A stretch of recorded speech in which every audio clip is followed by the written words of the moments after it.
If you go to a wedding or a conference or something, you look at the table plan, you see where are we sitting, and you hear another table, where people are laughing, you think, oh, I wish I was on that table.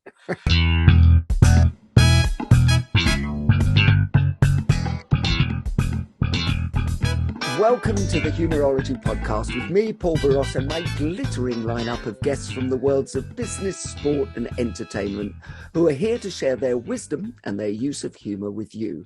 Humourology is the study of how humour can dramatically improve every aspect of your life. Humourology puts the fun into business fundamentals, increases the value of your laughing stock, and puts a punchline back into your bottom line. Please remember to like, subscribe, and leave a review wherever you get your podcasts.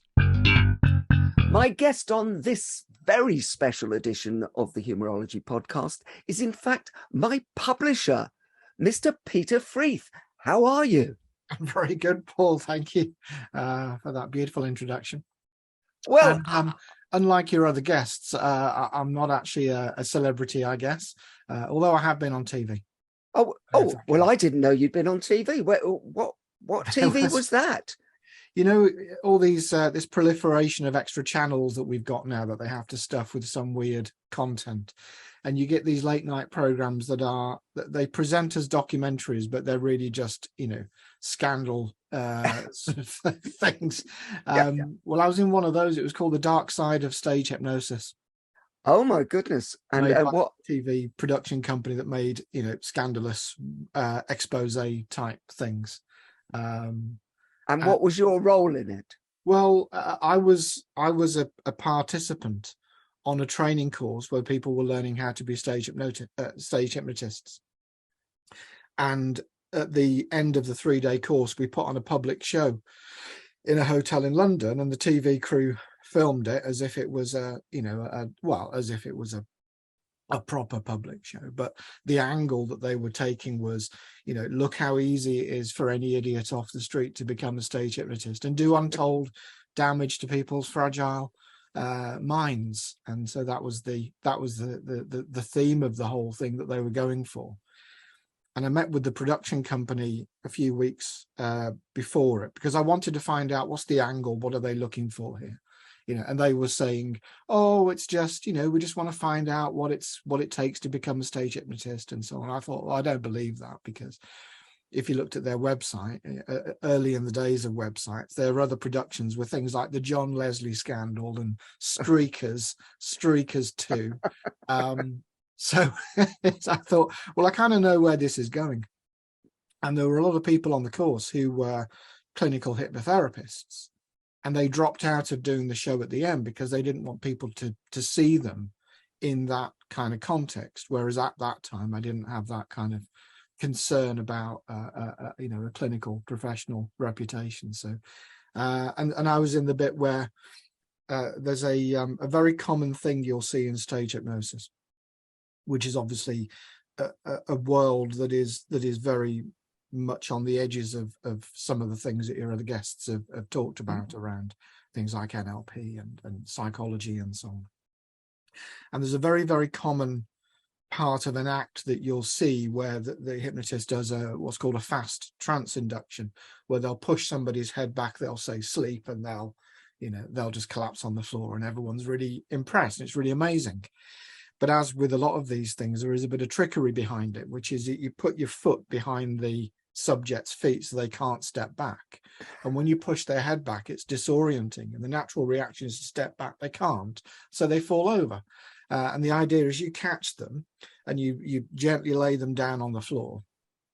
And it looks very impressive. And they stay there because, they're too embarrassed to do anything else, basically.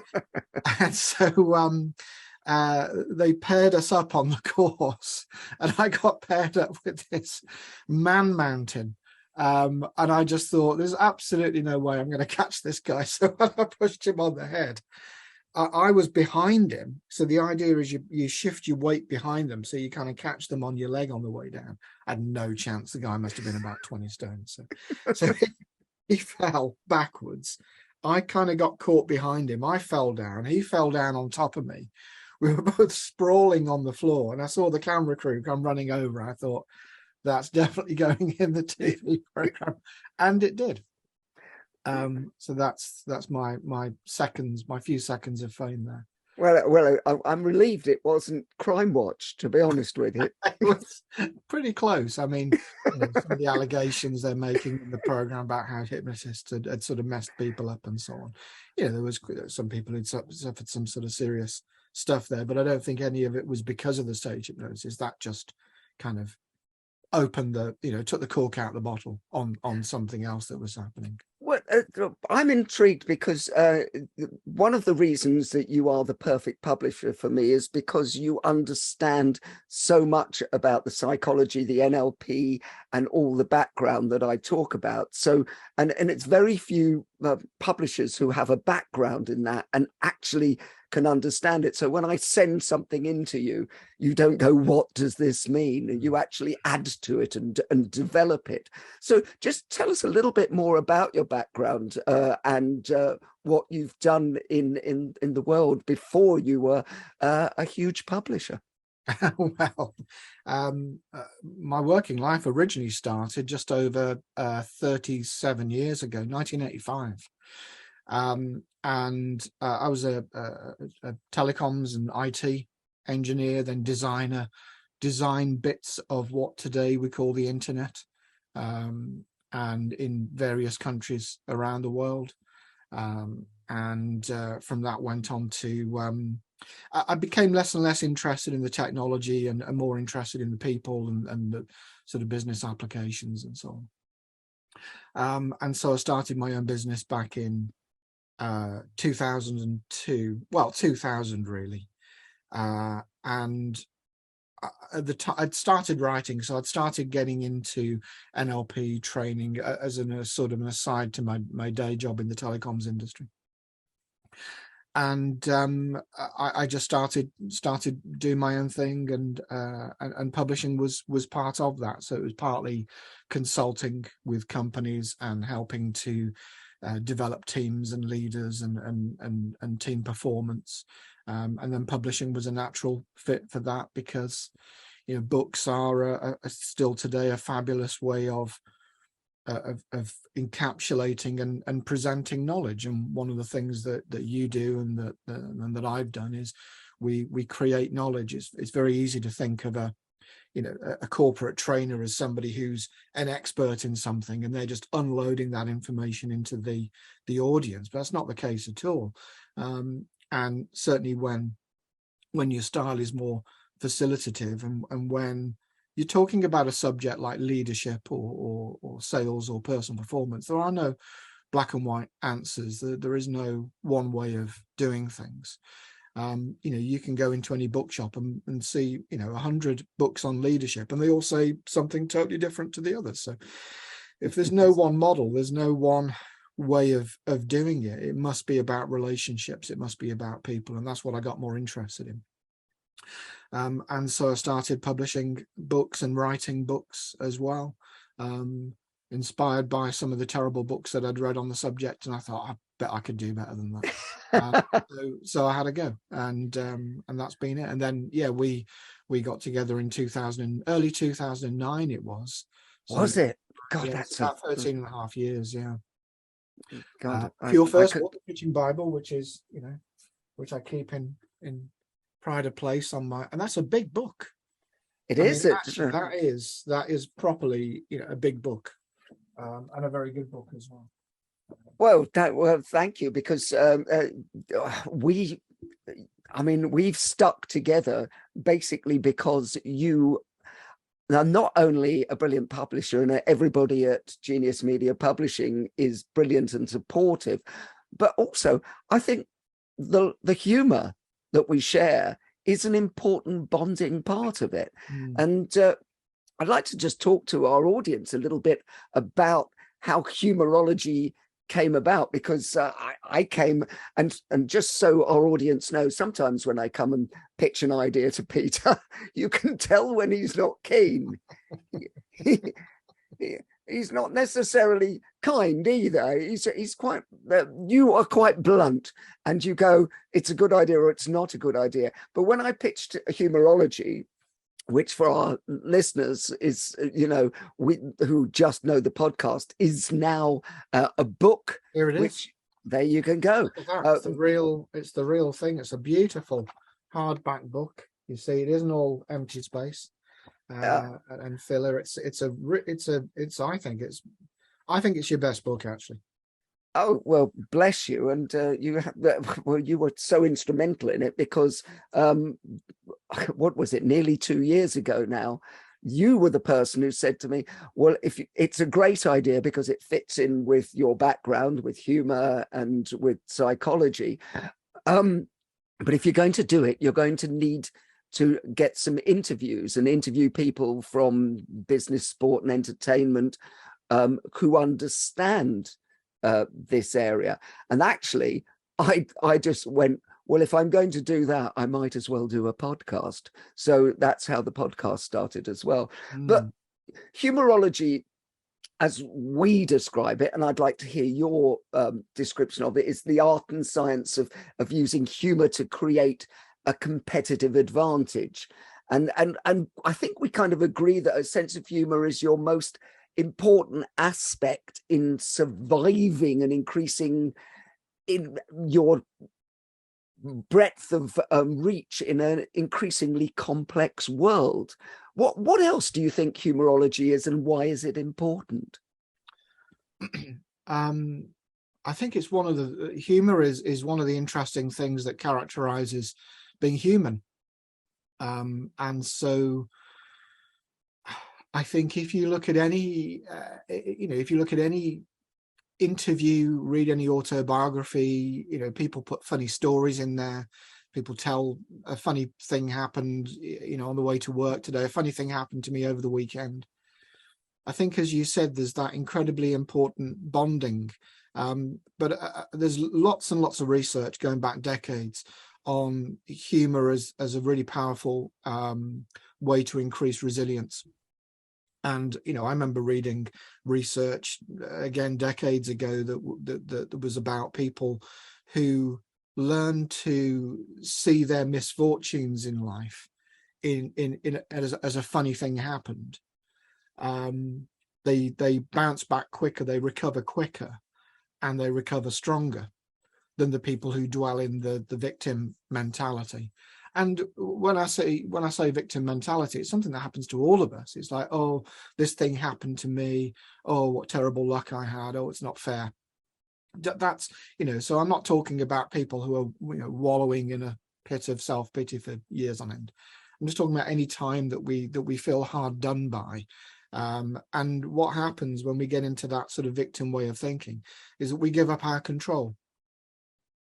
And always when you're talking about the sort of things that life throws at us, and these past few years, we've had to cope with so much, and one of the most important ways that we do that is by taking control of events that we can't control. We can't control pandemics, we can't control what the government's doing, and so on. And so one of the ways that we take control is by turning it into a joke, turning it into something funny that happened.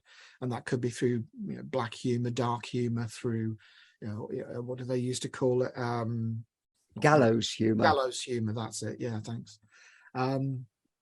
There's nothing else I can do in this situation, so we may as well laugh. And laughter is uplifting. It's a social signal. It releases certain chemicals within your body that make you feel good, and it's a signal to other people that this situation isn't as bad as it seems. And I think we've all been in situations at work where something really bad happens, like somebody makes a mistake, and everyone sort of freezes and stops breathing for a moment until they see the boss laughs about it, and then everyone can relax again. So it's a real sort of cultural signal as well. So I would say that it's also a social currency, isn't it? It's probably the easiest way to bond, and because it's a gift that's meant to be shared. Laughing together sort of means that we share values, we share life experiences, we share hopes and dreams, if you like, and that creates a connection that can last a lifetime. And I've had experiences on holiday and being away on business, and I'm sure you have too, where I've exchanged, I've shared maybe 3, 4, 5 words that are understandable between me and somebody else, but we still laugh. We'll point at something and we'll laugh or pull a funny face or whatever. It's like we hardly understand each other. But language becomes this, laughter becomes this common language between us. So I think you're absolutely right from that social bonding, social currency. And if you go to a wedding or a conference or something, you look at the table plan, you see where are we sitting, and you hear another table, where people are laughing, you think, oh, I wish I was on that table. I always seem to be on the table that wishes that we're on other tables. Maybe it's table full of accountants. Yeah. And they're very, very charming people. Yeah. There's lots of accountants listening. But yeah, we want to be around laughter. We want to be around people having fun. When we think back to childhood memories, friends who we've had for a lifetime, it's all people that we share humor with. So I think, and the application in humourology is obviously around improving performance in a business. And I think the connection there is it's taking what we all intuitively know about humor, but it's putting some structure and backed up by some science into both how exactly humor translates through to performance of a person and a team and a business, but also then some practical ways that to put it bluntly, that you can be funnier, because it takes work. It's not natural. It's something we're all born with, but the ability to tune that sense of humor, I think, to the context, to the culture, the organization, the place where we are, that takes a bit of work. And so that's in the book as well. Yeah, well, and it's appropriateness, isn't it? Because whilst we say funnier, the Humourology Project isn't just about being funny. It's about lightness of touch. It's about knowing humility, humanity, all those things as well. And I would say a very important word that you sort of touched on there was attitude. And the Americans have this saying that your attitude dictates your altitude. And I kind of like that whole thing, because something bad happens to somebody, their whole attitude can change the way. Now, can you find a way to see the funny side of it? That's an attitude. That's looking for something. I'm just reading a book that the comedian Mark Thomas gave to me, by a firefighter, and they're constantly going out and they're having to see the most horrendous things, and the attitude is first of all of how can we get out of this state, and I think what laughter it does is it shifts the state. It may be the quickest way to shift the state. What do you think about that? Yeah, I think that's true. And I think for them, again, they're dealing with these horrible situations that none of us would want to be in, that they don't have any control over. And they can either internalize that and take it home and it destroys them, or they've got to find a way to release it. And, and laughter is a healthy way of releasing it, perhaps the healthiest way, because alternative ways of releasing stress are available, but they all tend to be addictive or harmful in some way. So I think laughter and that shared experience that you've worked in comedy clubs, and I've been to a lot of comedy clubs over the years. Unfortunately, for some reason, not as popular today as they were back in the 80s, 90s, or not as many of them around. But again, there was a real sense of people going to those sorts of venues to release stress, to laugh off all the day's hassle and worry and fear, because obviously starting in the 80s, when we had this new wave of political comedy, what did they call it?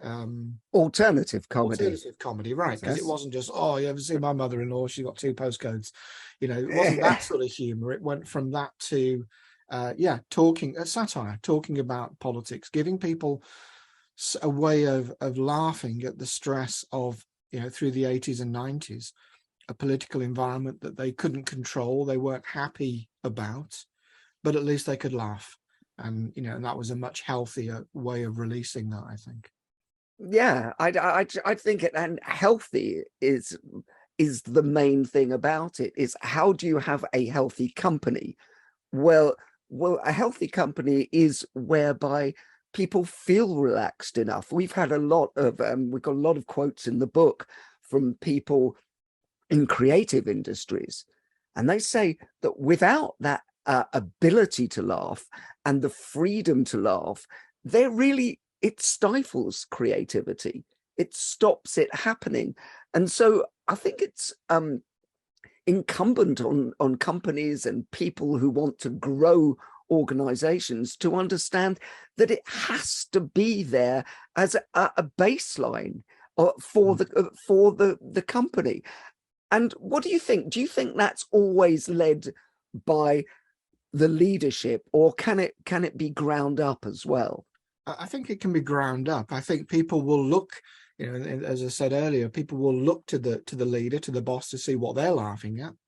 So it can be encouraged by the leadership of a company. It doesn't have to come top down, but they can certainly create space for it, and they can certainly encourage it.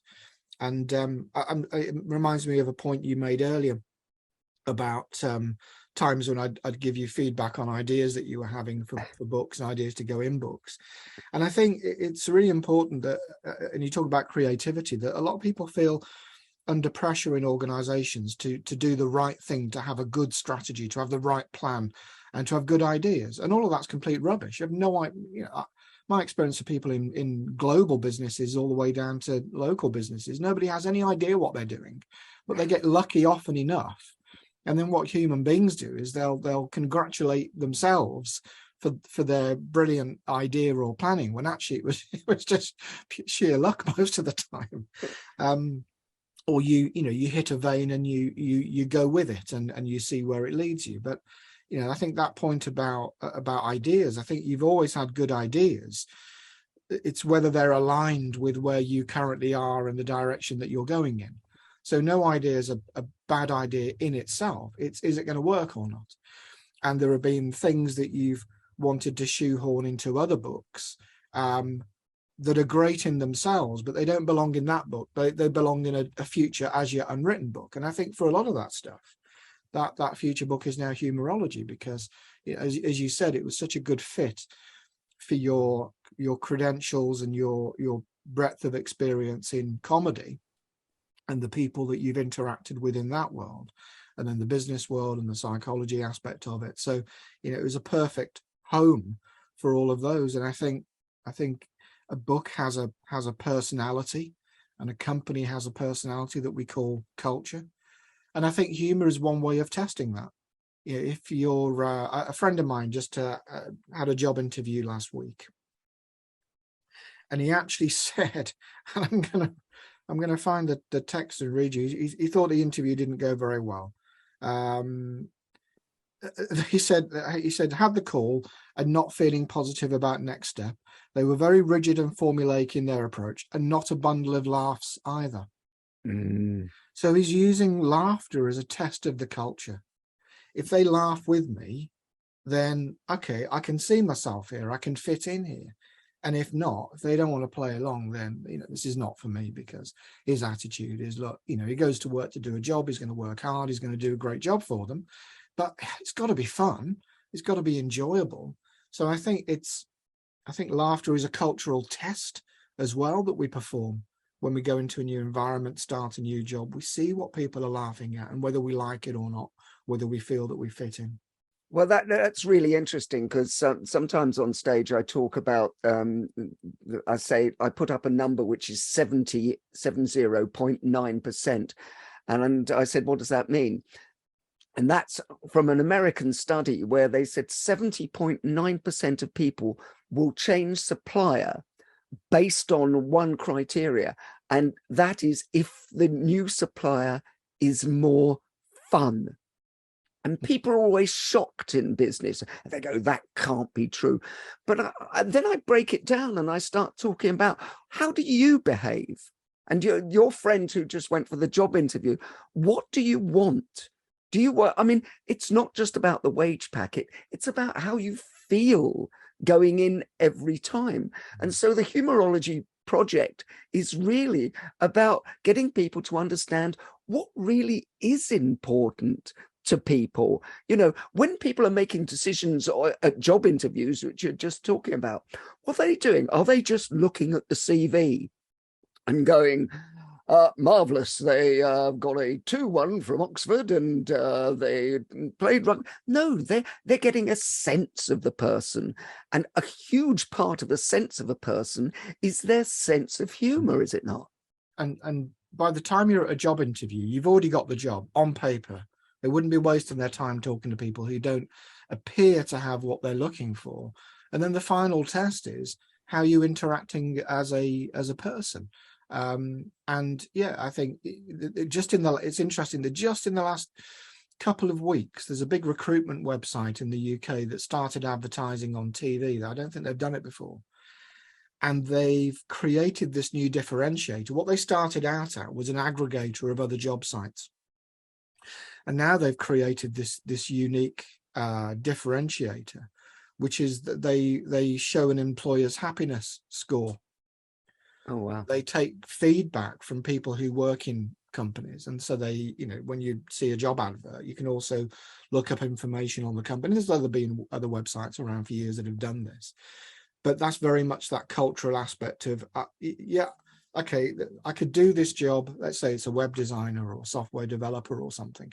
There's 20 different companies. They're all in the same market, doing the same sort of work. They're all paying about the same.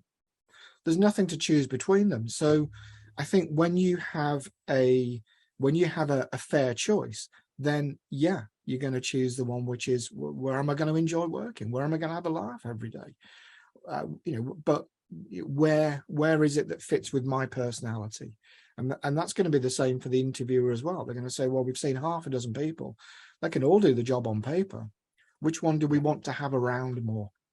And I've been through lots and lots of interviews over the years, both being interviewed myself, interviewing other people, working with HR teams, developing interview processes.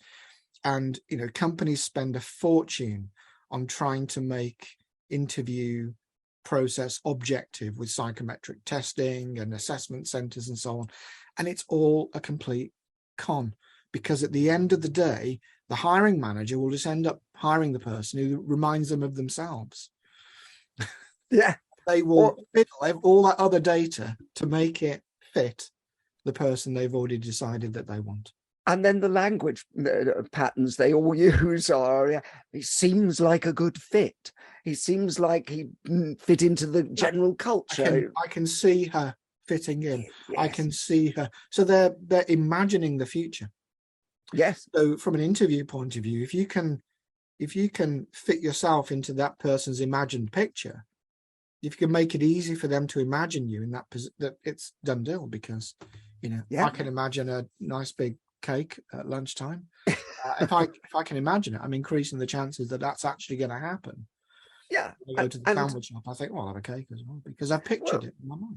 Absolutely. And by the way, if you're leading with an element of fun, well, who doesn't want to be around that? Is there a single area of business that we can think of, or a working relationship that isn't improved by fun and humour? Yeah. And let's be clear, you're not going to get a job because you're fun, but you're a complete idiot and you have no qualifications.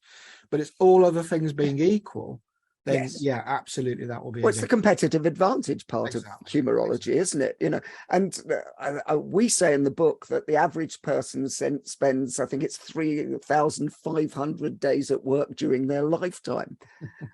Presumably, at some point, a sense of humour must come in handy on at least a few of those days. You think, and you know, when I think back over my 37 years in work, what are the memories that stand out? They're the ones that are funny. They were either ridiculously funny at the time, or they were actually really horrible at the time. But telling the story of those events over the years, they become funny memories. Yeah. So all the things that I look back at, and maybe that's just me, but all the things I look back at from my working life, particularly the early days when I was an apprentice, they're all things that were funny, or things that I can tell as a funny story. Yeah. And it's that social cohesion, isn't it? It's like, what does it say? It says we're in this together. We see things the same way. You know, that's what it is. And that's what bonds a company. And by the way, this is true of sports teams as well. You know, the teams that, you know, play well together, play well on the pitch together. All the, you know, people like Scott Cornell, who we've had in the book, and I also wrote a book with him, which you published, which is Leader on the Pitch. He's standing on a box there to make it look like he's taller than you in real life. He's actually a few inches shorter. I've seen the two of you side by side. Exactly. But it's the magic of the media, isn't it? Exactly. It's all a lie, isn't it? It's all a lie. I wanted to come on to some of the things, and we can ask these the same question of each other. But what makes you laugh, Peter? I think just before you get onto that, there's a point I wanted to pick up on from what you were just saying about the bonding aspect, because there's some interviews in the book that echo the same theme about laughing together, and there's actually some research that you've cited in the book as well, and the phrase that the summary was, I think, that laughter only works if you laugh together. So because an aspect of this social bonding is we can't bond with 7 billion people and have close relationships. So we tend to have close relationships with a few people and have this sense of who's inside and who's outside. And if you think, you know, back thousands of years, that was a very tribal thing, wasn't it? Recognizing an outsider as a potential threat, but, you know, also an opportunity to trade or you know, whatever. And so to talk about social bonding implicitly also talks about social exclusion. And I think one of the things to be really, really careful of with humor, especially in organizations, is we don't make the joke at the expense of the new guy. And, you know, and the old, you know, when I was an apprentice, you know, the jokes were sending the apprentice to the stores for a long stand or a new bubble for the spirit level or whatever. And that never happened to me, luckily. But I heard really horrible stories for apprentices in other companies about things that had happened to them that bordered on abusive. But it's all, you know, if you laugh about it, then you're one of us now. So it's like what do they call it? It's an initiation ceremony. Yes, it's an initiation ceremony, absolutely. But it's laughter at somebody else's expense. And I mentioned earlier the stage hypnosis show. And so in the course, we were given this book of routines to follow, and they were like milking cows, bus trip to the seaside, everybody thinks they're a chicken, seats on fire, this old formulaic stuff. And the thing that I liked about the course was this sort of way of tapping into the potential of the mind. What I didn't like was it was based around this old philosophy of treating the person on stage like they're a puppet. And you're just giving them instructions, and the audience doesn't know you're giving them instructions. So they think they're acting of their own free will under in a trance, but they're not. And so we put on this public show at the end. And I was part of this 4-person routine with these. So basically the TV crew wanted to focus on the sleaziest, weirdest, most horrible people who got a little slot of their own. And performed exactly as the TV crew wanted them to. It was perfect. And then the rest of us, we did this kind of tag team routine. So we got 4 people up, and all of us worked with these 4 people doing separate routines. And I decided to improvise a routine. So I wrote a loose structure, because the idea I had was that I didn't want the people on stage to be puppets. I wanted them to be part of the joke. I wanted them to be part of creating what was funny about it, and for them to have a sense of being included in that. Not me just treating them like they're puppets. Literally up until 2 minutes before we went on stage, the other guys were still trying to talk me out of doing it because it was unpredictable and uncontrollable. And I liked that. I like unpredictable. I like surprise. And they didn't. They wanted me to do milking cows, bus trip to the seaside, and so on. And I stuck to my, because I thought this is my one chance to do this. And I'm not going to do what you want me to do on my one chance. And if it goes wrong, then it's my fault. It's not going to make any difference to you if it goes wrong. Yeah.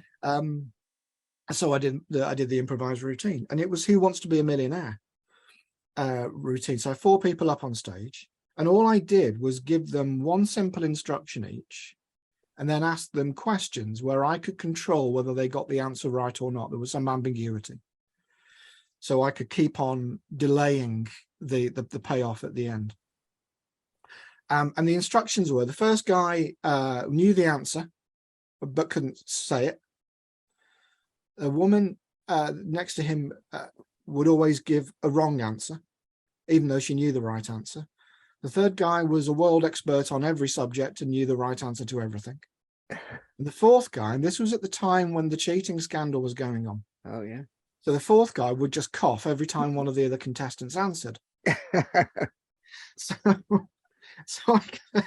And what really shocked me was how the 4 people on stage played out the instructions and were surprised themselves, and how literally they took the instructions. So the first guy, he won't be able to speak the answer. He was trying to force his mouth open to get the words out and couldn't. But any other time other than answering, he could talk. Mm-hmm. So he took that very literally. The woman that would always get it wrong, would give the opposite answer or the wrong answer.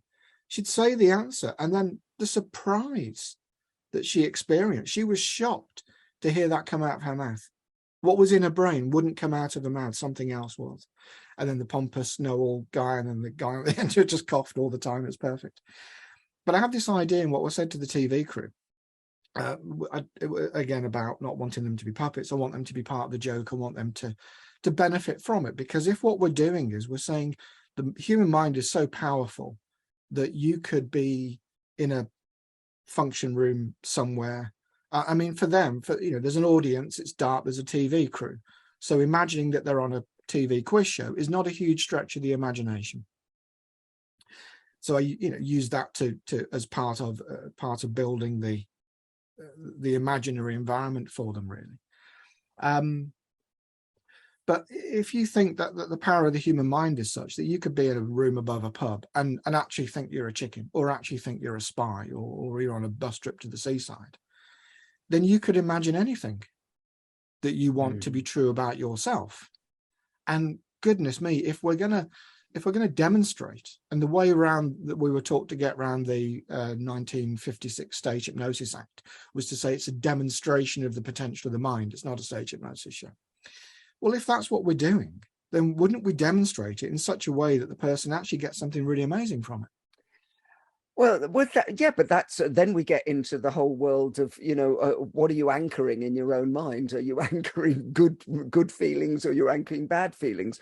And that is essential to the whole Humourology project, because the whole book is about how can you anchor or keep good feelings and lose the bad ones. Yeah, exactly. Really, because no matter what is going on outside, and so whether it's ignoring the audience and pretending you're a spy, or ignoring what the government's up to and pretend, and being happy in what you're doing, it's a very similar concept, I think.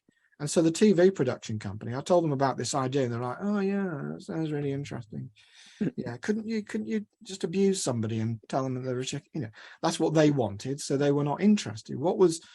So I ended the show by telling them it was a draw. They'd all won, and they could imagine winning the wonderful thing that they'd ever thought of, that they most desired, forgetting that they'd taken the instructions very seriously. So the woman who always got the answer wrong, she could have anything that she wanted. Her star prize was a pebble. She said it. Again, complete surprise. The guy who couldn't say anything couldn't say anything. It kind of, it didn't exactly have the heartwarming payoff that I was hoping for, because they were still acting out by those instructions. But the thought was there. And then, would you believe it, years later, Darren Brown started doing the exact same thing. so obviously, you know, he had spies in the audience, stole the idea, or probably telepathically stole the idea from me. Well, Darren's manager, Michael Vine, is a big fan of the show, so excellent. Well, I think he might sue. Tell him I want my at least a signed autograph of something. I've got a few of his books here. I'll get you a signed autograph of Michael Vine.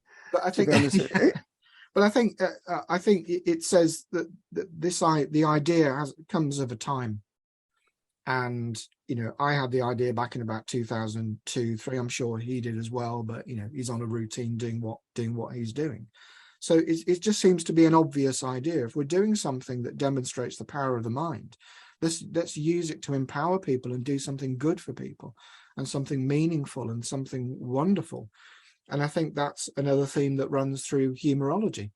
Yeah, that it isn't making jokes at other people's expense. It isn't inside humor. It's inclusive humor. It's collaborative humor. It's culture building humor, and it's bringing people together in a way that allows people to set aside the distractions and the ups and downs of life and actually do something wonderful if that's what they turn their minds to. Well, and aren't we all drawn to laughter? I just think that one of the points of Humourology is to actually start pointing people at ways that they can see the funny side more. And I mean, I know you do it in your life as well, and I do it in mine, whereby you make appointments for laughter.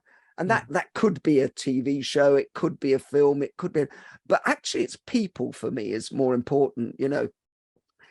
He's a great mate, and he's in the book, and he's on the podcast, Ainsley Harriott. We've been mates since school, and we can laugh at anything. We can just sit there and giggle, and we can do the same jokes again, and it makes us laugh. Most Mondays we have a thing called the GBC, the Great Blokes Club, ironically, and it's just mates, but we know that we will go to a pub and we will just laugh our socks off. And it's like a 3-hour blood transfusion where you come out elated, you know, and, you know, and that's why people have to build in these things. You can't just wait for them to happen. Your attitude has to also change and go out and seek these things. And one of the most important things is that if your attitude is right, if you have the attitude of gratitude or the attitude of humor or attitude of humorology, you're going out with the attitude where you are willing to play, where you're willing to. And, you know, we know from psychology that if you want anyone to go into any state, you have to go into that state first. And so Humourology is about building that state as well, isn't it? Definitely. And you know, if you're going to go to the cinema to see a funny film, you're going to have a laugh with that intention. If you're going out with friends that are fun to be around, you're going out with that intention. So focus on that. Make that the intention. You know, put on an old episode of Reginald Perrin that we've been rewatching recently, and it is funny. It's you know, and putting it on with the intention of, I want to watch something that's going to lift my spirits. Because a lot of stuff on TV doesn't. A lot of stuff on TV is about making me feel like I should be grateful for how bad my life is, because I can see other people's lives are worse. And that's not uplifting. So you know, watch stuff that's uplifting, be around people that's uplifting, you know, whether it's books or an activity, whatever it is, but do something with the intention of laughing. And I think diarize that in as well, because if you talk about intention, but sometimes the best intentions go awry. So, but if you've diarized it and go, no, this is my Monday night laugh club. This is my, you know, running club where I'll run and then have coffee with people. It's diarized, and you can do. You know, sometimes you and I call each other and we will talk for 2 hours. And a lot of that is about laughter. and lifting the spirits, Yeah. which I think is crucial for everyone, not just in business, but in life. Yeah, absolutely. And I'm sorry, I dragged you back to a point that you'd made about inclusivity and belonging, but you had just started to ask me what I found funny, I think. Well, yes. So just so it's an edit point. So Peter, what do you find funny? Marx Brothers, Groucho Marx. I've got almost all of his books, which are very funny, and funny writing. Reginald Perrin, the two Ronnies. So I like clever word play. Yeah, would be the thing that I would be drawn to. And I'm a great admirer of, and again, this is something that you've mentioned in the book. I'm a great admirer of straight actors who've turned to humor, who aren't trying to compete with the writers. So let the writers be funny. And this is something Leslie Nielsen, I remember seeing in an interview with him. Let the writer be funny and play it as if it's straight, and then the situation will make the audience laugh. That juxtaposition will make the audience laugh, will make the situation funny. So I admire that. Yeah, I think that's so important. You know, the key to it is comedy sometimes. I remember back in Morris Meyer in the Majors days, and for those people who remember that far back. But one of the things I said very early on is we would do dance routines, but we would do them like, you know, like the Drifters, the Temptations, the Four Tops, all those kind of dance routines. And I said, the tighter we are and the more serious we are about getting it right, the funnier it is. Yeah. And so the three of us were different heights, but we were so tight. We would sometimes rehearse for 3 days for one routine, just so it was spot on. And if we never broke out of the taking it very seriously, we in our heads for the audience thought we were the Four Tops and we were that cool. But that becomes funnier. So it is about understanding the way humor works for other people as well. You know, you're very good at doing droll, you know, saying something that is ludicrous or ridiculous, but in a very, very sincere way. Right. That's very kind. Most people call it sarcasm, but well, yeah, ask me who invented sarcasm. Who invented sarcasm? I did. That's a joke by Jackie Green in New York, who's the queen of New York PR. But she taught my son Sam that joke when he was 5, and he didn't understand what it meant, but he still does it today because it's funny. Is everyone funny, you think? I think so. It doesn't mean I laugh at everybody. So what do you think? Do you think everybody's funny? I still think that it's more a gift from God than it is. Well, clearly for you it is. You are the chosen one. Thank you very much. Send all donations to the Church of Paulology.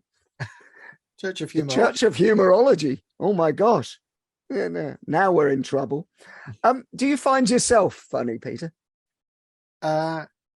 Yes.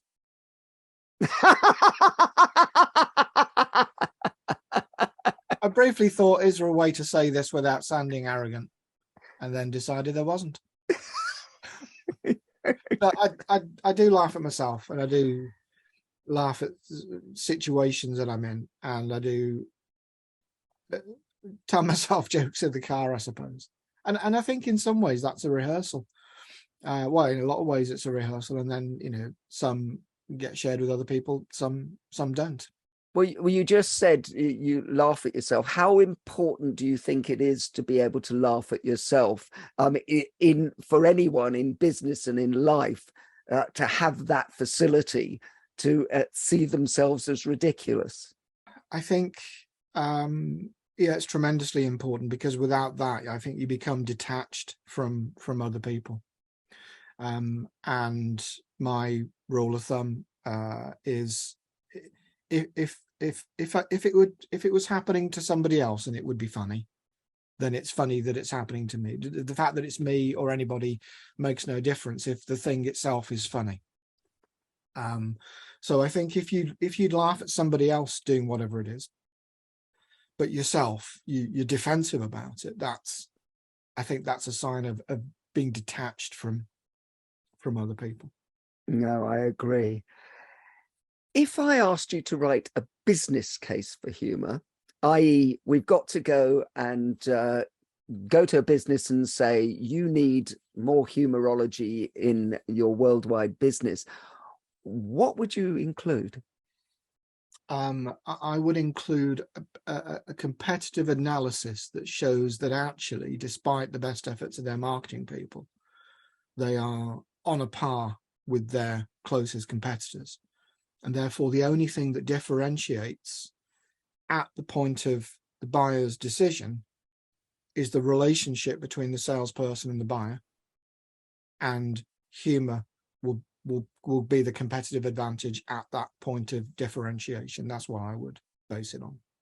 I agree. I think if we go back to basics, that people buy from people they like and trust. How do you get to that situation where you have that likability and trust?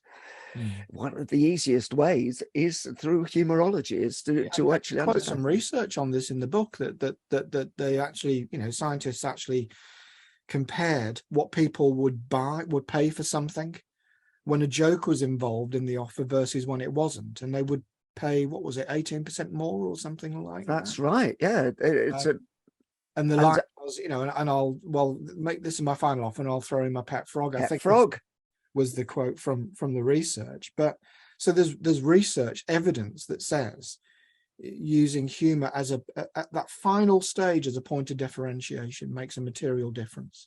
Yeah, and the other research that's in the book is that shows leaders with even a meager sense of humor are viewed as 27% more motivating and admired more than those who don't use humor, and their teams are 15% more engaged and more than twice as likely to solve a creativity challenge. Sounds like you've written a pretty good business case there, just with that.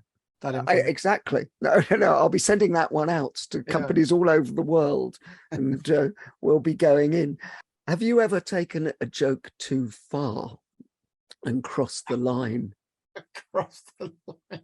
This is a really interesting point in the book, isn't it? That I think a lot of people are, afraid of, I don't want to go too far, but you can't go too far without going too far. You can't know where the line is until you cross it. You've got to be prepared to offend people. So, I think, definitely, yeah. Well, no, and you have to learn. I was hosting many years ago. I was hosting a vets conference in Birmingham, near where you're based. I did what normally works with a healthy company, is I took the piss out of the CEO. Gently, I thought, but he hated it, and he was obviously a little bit of a tyrant. And everybody turned to look to see if he was laughing, and he wasn't. And that just infected the whole of the room. And it taught me a good lesson that you need to sometimes get enough rapport with people before you do that. Because I just went out and did what I thought was a gentle insult, went down completely like a cup of cold sick. Yeah, so that's a culture that's not ready for satire. No, it's not ready for satire. Peter, we've reached the time in the show which we like to call quick fire questions. Okay. Quick fire questions. What book makes you laugh? Groucho and Me by Groucho Marx. He can be so insulting and acerbic, but such a tremendous writer. And he tends to take a bit of a winding tour around, sort of poking fun at a lot of other people, and then at the end of the chapter or the conclusion of the story, he ends up being the butt of the joke himself. So he sort of uses it as a way of kind of collecting up all of these interactions and experiences, and then sort of pointing that spotlight at himself, which I think is a tremendous skill. I love Groucho, and I think the book is tremendous. And I love Groucho's lines like, outside of a dog, a book is a man's best friend. Inside of a dog, it's too dark to read. What film makes you laugh? My all-time, I have two all-time funniest films. First is A Night at the Opera. Back to the Marx Brothers.